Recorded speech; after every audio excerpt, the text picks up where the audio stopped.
Swoosh! Cahaya terang itu seperti bintang jatuh yang menyapu langit dengan kecepatan seperti kilat, menarik mata semua orang yang hadir. Xiao Yan adalah yang tercepat bereaksi. Sayap di belakangnya tiba-tiba mengepak saat lampu merah menembus penghalang energi dan kabur. Dalam beberapa kilatan, dia muncul dalam jarak dekat dari cahaya darah. Dia meringkuk tangannya dan kekuatan isap dipancarkan. Kecepatan di mana lampu merah terbang sangat berkurang. Mendengus agak dingin tiba-tiba turun dari langit sementara Xiao Yan menghentikan lampu merah. Pada saat yang sama, gelombang demi gelombang perasaan berbahaya dengan cepat melonjak keluar dari dalam hatinya. Diar-diar.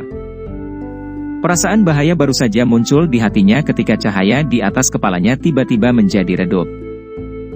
Segera setelah itu, langit di atas kepala Xiao Yan tiba-tiba meledak. Tangan seperti giok putih diperpanjang dari langit. Itu meraih Xiao Yan dan kekuatan destruktif yang terkandung dalam angin telapak tangan menyebabkan bahkan teratai api pemusnah Xiao Yan tidak dapat menyusul. Hun Tiandi. Tekanan yang begitu menakutkan segera menyebabkan nama ini muncul di dalam hati Xiao Yan. Hanya Guiyuan dan orang ini yang bisa menggunakan energi yang menakutkan sesuka hati. Menarik. Xiao Yan tidak berhenti sebentar di depan tangan seperti giok putih. Tubuhnya langsung ditarik ke belakang. Ia paham bahwa dengan kekuatannya, mustahil baginya untuk bertarung dengan Hun Tiandi. Bahkan kemungkinan sangat sulit baginya untuk menghentikan orang ini bahkan hanya untuk sesaat. Nama ahli utama di benua Douqi bukan hanya omong kosong belaka. Xiao Yan tidak lambat tapi tangan besar itu bahkan lebih cepat.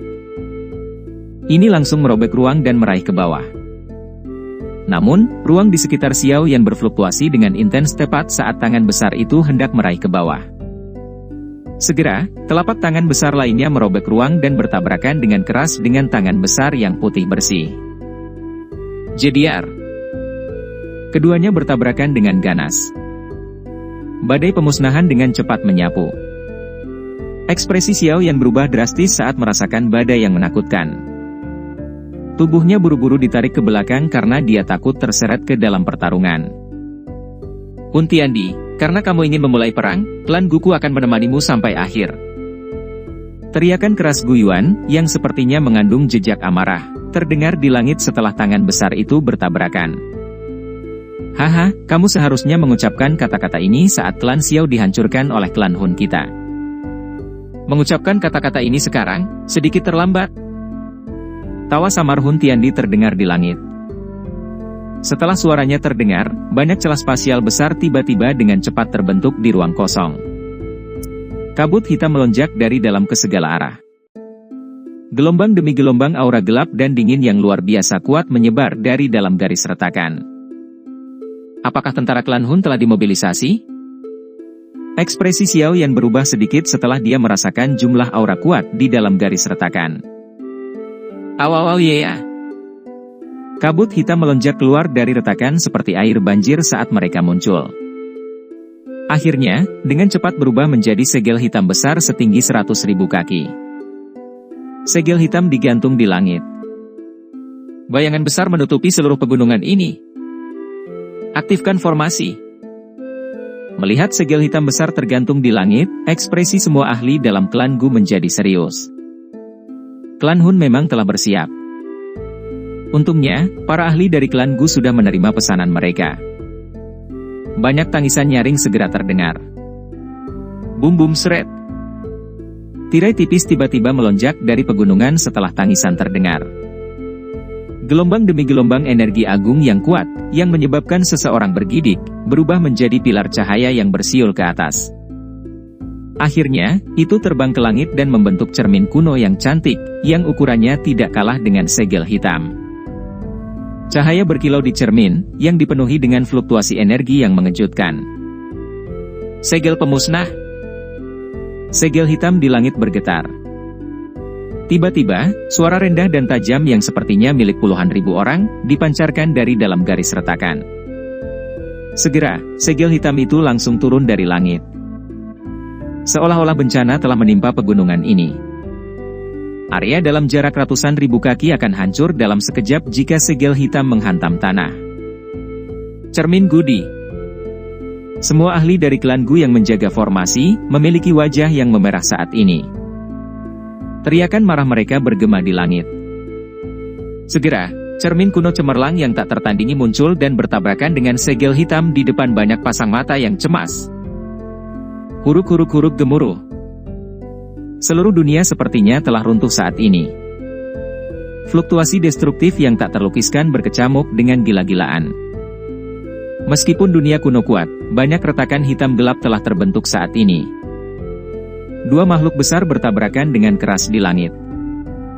Segera, mereka roboh di bawah badai yang mengamuk. Grup. Banyak ahli dari klan Gu di bawah akhirnya memuntahkan seteguk darah setelah cermin kuno runtuh. Retakan ruang, yang dipenuhi kabut hitam, juga mengeluarkan banyak ratapan sengsara yang tajam. Jelas sekali, pertarungan habis-habisan antara kedua klan kali ini telah mengakibatkan kerugian yang cukup besar. Badai pemusnahan berkecamuk di langit. Bahkan medan pertempuran telah ditekan olehnya. 3 tua abadi dari klan Gu dan 4 iblis suci dari klan Hun menarik tubuh mereka sambil mengenakan ekspresi ketakutan. Terlepas dari kekuatan mereka, mereka kemungkinan akan mati jika mereka diserang oleh badai pemusnahan ini. Satu-satunya orang yang bisa tetap baik-baik saja di bawah badai pemusnahan ini adalah Hun Tiandi, Gu Yuan dan api pelahap kehampaan. Xiao Yan bersembunyi di dalam formasi. Dia melihat fluktuasi pemusnahan yang menyebar dengan liar di langit yang jauh seperti naga mengaum yang marah. Ekspresinya serius. Apakah ini serangan yang dilepaskan dengan kekuatan seluruh klan? Serangan sebelumnya itu pasti sebanding dengan Dou Sheng bintang 9. Setelah angkanya mencapai tingkat tertentu, itu memang cukup untuk membuat perubahan yang signifikan. Di mana Gyo kuno? Ekspresi serius di wajah Xiao Yan berlanjut sesaat sebelum dia tiba-tiba mengalihkan pandangannya. Akhirnya, mereka berhenti di tempat di luar badai di langit. Cahaya merah yang lemah samar-samar terlihat di tempat itu. Sementara Xiao Yan melihat posisi Gyo kuno, api pelahap kehampaan, yang masih terjerat dalam pertempuran dengan kepala klan dari klan Lei dan Yan, tiba-tiba ditarik kembali. Area di belakangnya adalah lokasi batu Gyo kuno. Hentikan dia. Dia berniat merebut Gyo kuno. Xiao Yan buru-buru berteriak dengan perubahan ekspresi saat melihat adegan ini. Lei Ying dan Yan Jin mengalami sedikit perubahan ekspresi setelah mendengar teriakan Xiao Yan. Tubuh mereka segera bergegas ke depan. Telapak bencana petir. Turunan jari api misterius. Keduanya melepaskan serangan tajam secara bersamaan saat tubuh mereka bergerak. Telapak tangan petir yang sangat terang dan cahaya api yang menyilaukan melintas melalui ruang kosong dengan kecepatan yang tidak dapat terdeteksi oleh mata telanjang dan dengan cepat bergegas menuju api pelahap kehampaan. Api pelahap kehampaan memiliki ekspresi yang sedikit dingin saat dia menghadapi serangan tajam dari mereka berdua. Namun, dia tidak mengelak. Sebaliknya, tubuhnya bergetar. Spiral hitam yang tak terhitung jumlahnya muncul di ruang di sekitarnya. Dar. Serangan menakutkan tiba-tiba datang. Riak lubang hitam yang padat terus meledak terus-menerus. Meskipun lubang hitam telah menghalangi kecepatan menyerang, ini hanyalah cara untuk menunda waktu. Setelah lubang hitam benar-benar runtuh, telapak petir dan jari api segera mendarat di bagian belakang api pelahap kehampaan. Kekuatan menakutkan meledak di punggung api pelahap kehampaan. Api hitam melesat ke segala arah.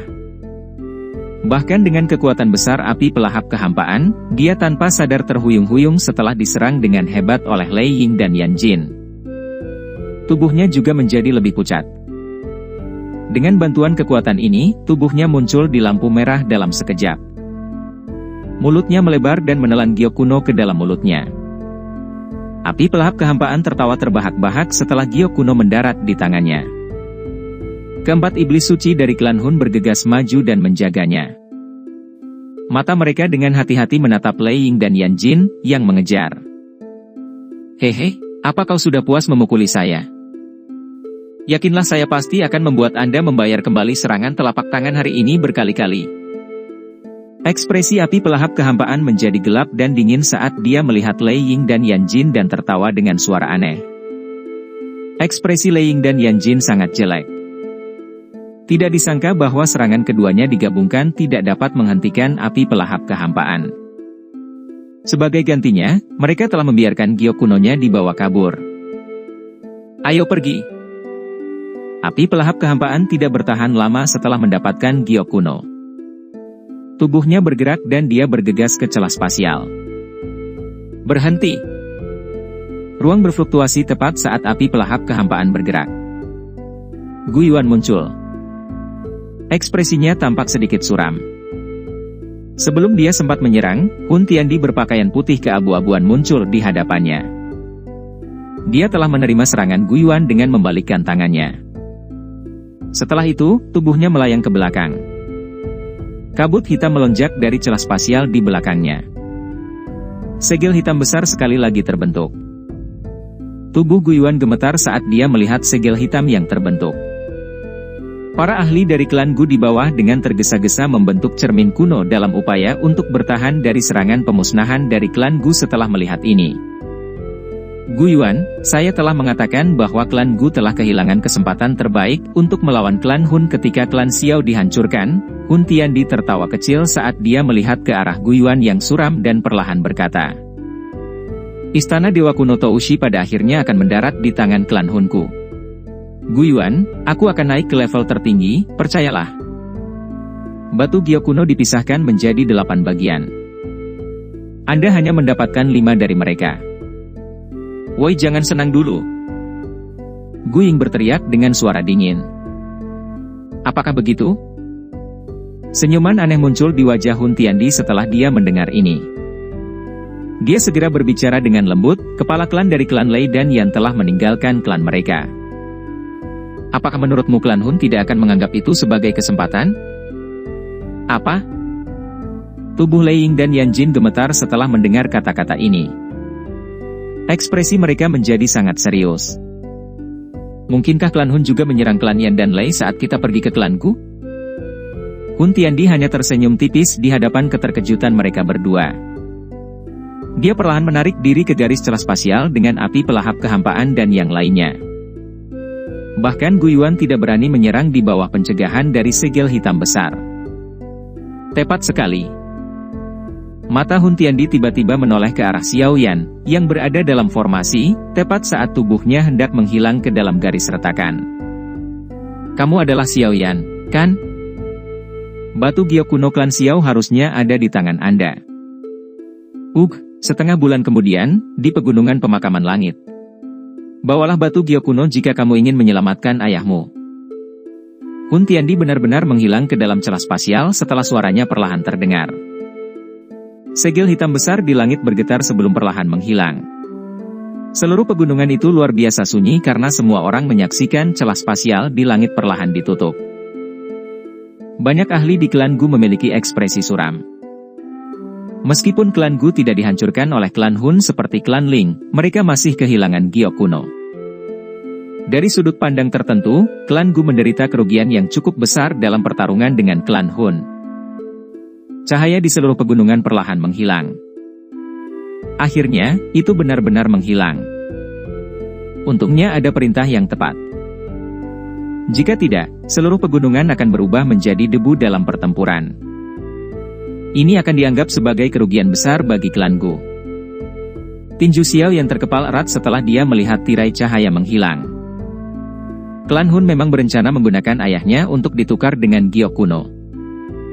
Setengah bulan kemudian, Xiao Yan mengatupkan bibirnya erat-erat. Rasa dingin melonjak di matanya. Ekspresi Gu Yuan suram saat dia melihat tempat retakan menghilang di langit. Dia tidak berbicara. 3 tua abadi dari klan Gu di belakangnya juga mendesah pelan. Klan Hun memang telah menyembunyikan kekuatan mereka selama bertahun-tahun ini. Siapa yang bisa berharap bahwa api pelahap kehampaan tidak hanya sepenuhnya pulih tetapi bahkan telah maju ke bintang 9 Dousheng. Jika bukan karena Lei Ying dan Yan Jin bertengkar hari ini, kemungkinan besar ini akan menjadi pertempuran besar yang sangat intens. Setelah klan Hun menghilang, cincin di jari Lei Ying dan Yan Jin tiba-tiba menyala saat mereka berdiri di sisi lain. Fluktuasi spiritual yang mengandung beberapa informasi ditransmisikan ke dalam pikiran mereka. Ekspresi mereka menjadi gelap dan dingin saat mereka merasakan informasi ini. Klan Lei telah kehilangan Gyokuno-nya. Klan Yan juga. Wajah tiga tua abadi klan Gu bergerak tanpa sadar setelah mendengar kata-kata mereka. Beberapa kejutan melonjak di mata mereka. Hun Tiandi memang mengatakan yang sebenarnya. Mereka juga menyerang klan Yan dan Lei saat mereka menyerang klan Gu. Batu Gyokuno dari dua klan telah ditempatkan di tempat yang paling dijaga ketat. Klan Hun telah meluncurkan serangan skala besar pada klan Gu. Di mana mereka bisa menemukan ahli dengan kekuatan seperti itu untuk menyerang secara bersamaan? Gu Dao tanpa sadar membuka mulutnya dan berkata, "Berdasarkan informasi yang saya terima, klan kami juga memiliki seorang penatua yang tiba-tiba berkhianat. Dia mencuri batu Gyokuno dan melarikan diri. Selain itu, dia menyerahkannya kepada para ahli dari klan Hun." Ekspresi wajah Lei Ying sangat waspada. Dia tidak menyangka kejadian seperti itu juga pernah terjadi di klan Lei. "Kita semua telah meremehkan klan Hun," kata Yan Jin perlahan. Kekuatan yang ditunjukkan klan Hun menyebabkan dia merasa sedikit muram. "Kami akan membahas ini di aula. Sekarang hal-hal telah berkembang hingga tahap ini, sudah tidak ada ruang bagi kita untuk mundur.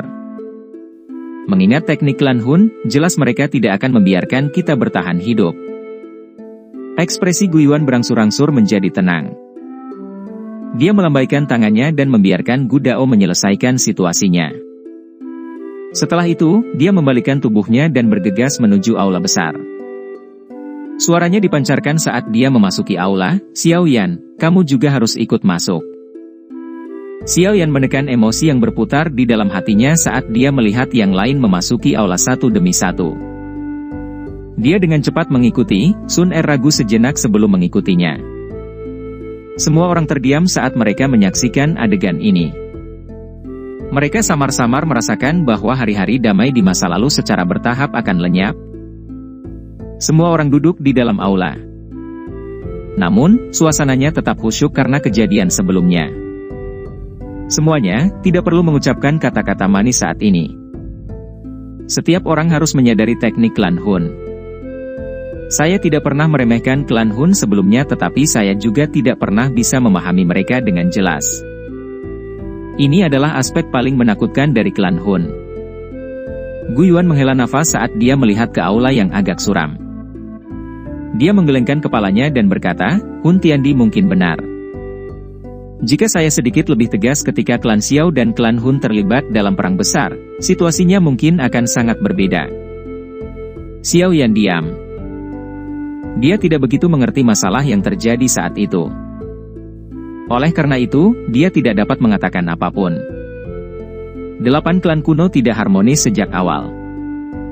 Ada banyak konflik di antara mereka. Karenanya, tidak ada yang berhak menyalahkan pihak manapun karena tidak membantu dalam suatu konflik. Selain itu, mereka juga mulai merasakan hasil dari klan Xiao yang telah dibabat klan Hun. Sepertinya bahkan klan Gu tidak bisa menandingi kekuatan yang ditunjukkan oleh klan Hun sebelumnya. Saat ini, sepertinya tidak ada satu faksi di benua Douki yang mampu melawan klan Hun sendirian. Bahkan klan Gu pun tidak mampu.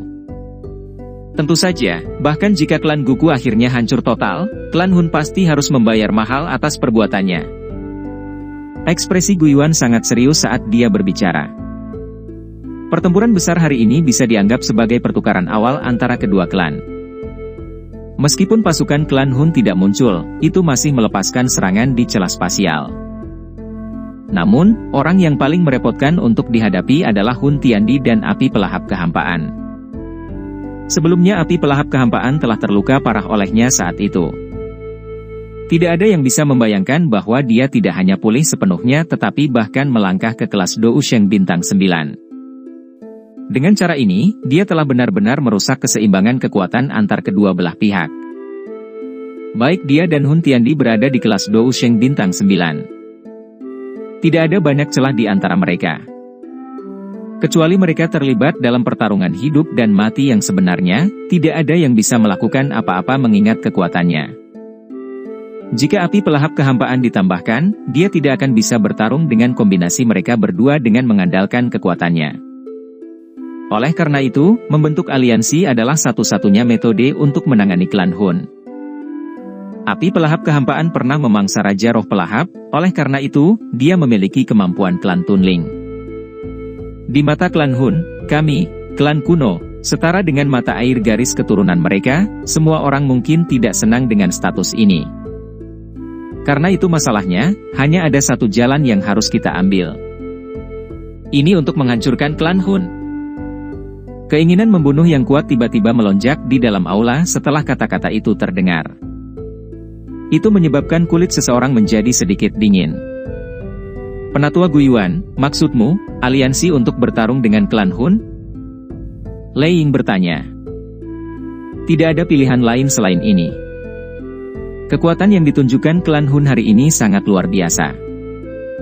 Apalagi, tidak ada yang tahu jika ada kartu truf lain di dalam klan Hun. Seseorang benar-benar mengalami kesulitan untuk memahami klan misterius ini. Guiyuan perlahan berkata. Lei Ying dan Yan Jin diam. Jika ini benar-benar masalahnya, itu akan menjadi bencana mutlak bagi kedua klan mereka. Mereka pasti tidak akan membiarkan klan mereka menjadi mata air garis keturunan di mata klan Hun. Masalah aliansi mungkin saja. Saat ini, klan Hun sudah memiliki 7 dari 8 bidak giok. Jika mereka mendapatkan potongan terakhir, mereka akan bisa mengetahui di mana giok Dewa Kuno Toushi berada dan membukanya. Dikabarkan bahwa gua tersebut memiliki rahasia untuk maju ke kelas Doudi.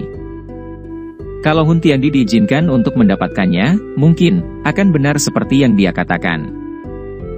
Dia akan maju ke kelas Doudi, yang belum pernah dicapai oleh siapapun dalam 10.000 tahun. Yan Jin menjilat mulutnya dan berkata, pada saat itu, seluruh benua akan sepenuhnya berada di bawah kendali klan Hun. Semua orang diam. Jika Hun Tiandi benar-benar maju ke level itu, kemungkinan mereka semua akan kehilangan kemampuan untuk membalas. Di depan Doudi yang legendaris, bahkan klan kuno pun tidak layak disebut. Pada saat itu, kemungkinan dia bisa dengan mudah melenyapkan semua klan kuno hanya dengan membalikkan tangannya.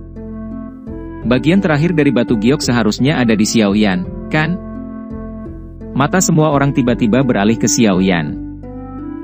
Mereka semua telah mendengar kata-kata yang ditinggalkan Hun Tiandi sebelum dia pergi. Xiaoyan sedikit mengernyit di depan banyak pasang mata. Dia berbicara dengan suara yang dalam, saya harus menyelamatkan ayah saya. Suara Xiaoyan lembut tapi ada ketegasan yang tak tergoyahkan di dalamnya.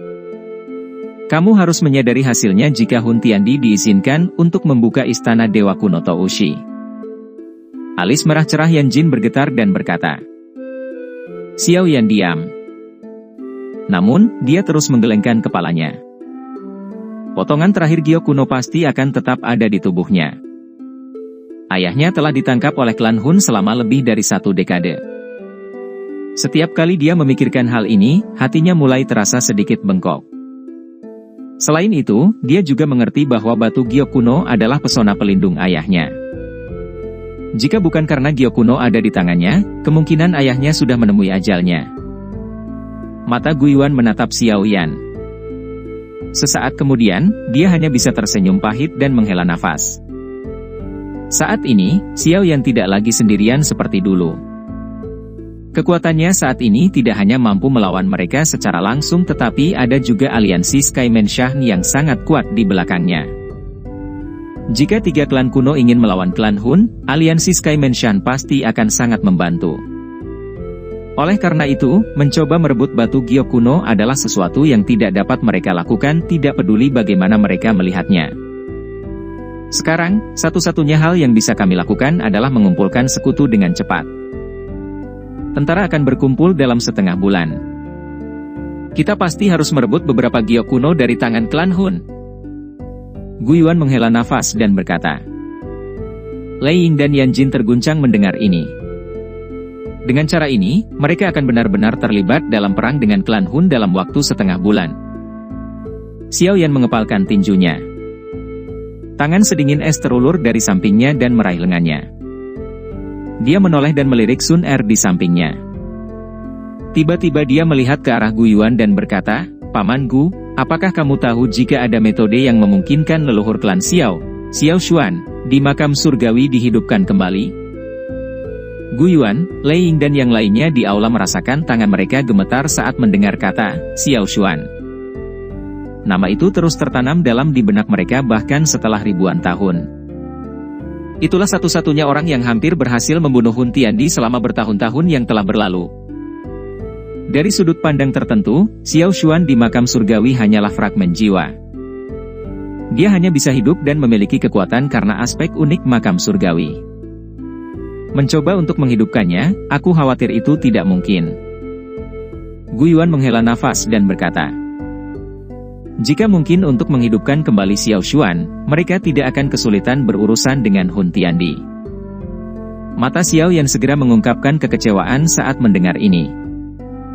Dia terdiam sesaat sebelum dia berbicara lagi, "Saya ingin memasuki makam surgawi lagi. Bolehkah saya tahu jika Paman Gu punya cara untuk melakukannya?" Gu Yuan kaget. Dia ragu-ragu sejenak sebelum mengangguk perlahan. "Jika Anda masih bersikeras melakukannya, saya dapat mengirim Anda masuk ke makam. Mungkin, Anda dapat menemukan Xiao Xuan dan bertanya apakah dia punya cara untuk menghidupkan kembali dirinya."